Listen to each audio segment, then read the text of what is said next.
பாரத பிரதமர் திரு நரேந்திர மோடி அவர்கள் 3 நாளைக்கு முன்னாடி இந்தியாவில் 1 இயருக்கு கோல்டு எதுவும் வாங்காதீங்க, அதில் இன்வெஸ்ட் பண்ண வேணாம் அப்படின்னு சொல்லியிருந்தாரு. இந்த அறிவிப்பு வந்ததை தொடர்ந்து ஃபினான்ஸ் மினிஸ்ட்ரி தங்கத்தோட இம்போர்ட் டியூட்டியை 6%லேருந்து 15% இன்க்ரீஸ் பண்ணியிருக்காங்க.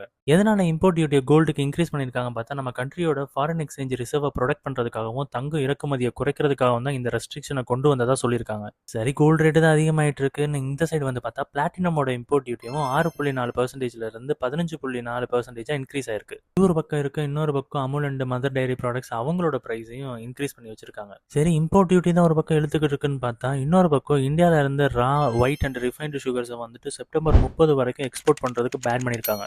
எதனால சடனாக கோல்டு மேலே இருக்க இந்த இம்போர்ட் டியூட்டியை வந்துட்டு அதிகப்படுத்தியிருக்காங்கன்னு பார்த்தோம்னா, உலகளாவிய எரிசக்தி நெருக்கடியை நம்ம எல்லாரும் ஃபேஸ் பண்ணிட்டு தான் வந்துட்டு இருக்கோம். அப்படி இருக்க சுச்சுவேஷனில் நம்ம அதிகப்படியான தங்கத்தை இம்போர்ட் பண்ணுறதுனால இந்தியாவோட foreign exchange reserve and overall import எக்ஸ்பென்சஸில் ப்ரெஷர் கிரியேட் ஆகுது. ஸோ கோல்டு இம்போர்ட்டை ரெடியூஸ் பண்ணினா இந்தியன் ருப்பியை ஸ்டெபிலைஸ் பண்ண முடியும் அப்படிங்கிற காரணத்தினால தான் டெம்பரரியாக கோல்டு இம்போர்ட் டியூட்டியை இவ்வளோ இன்க்ரீஸ் பண்ணி வச்சிருக்காங்க.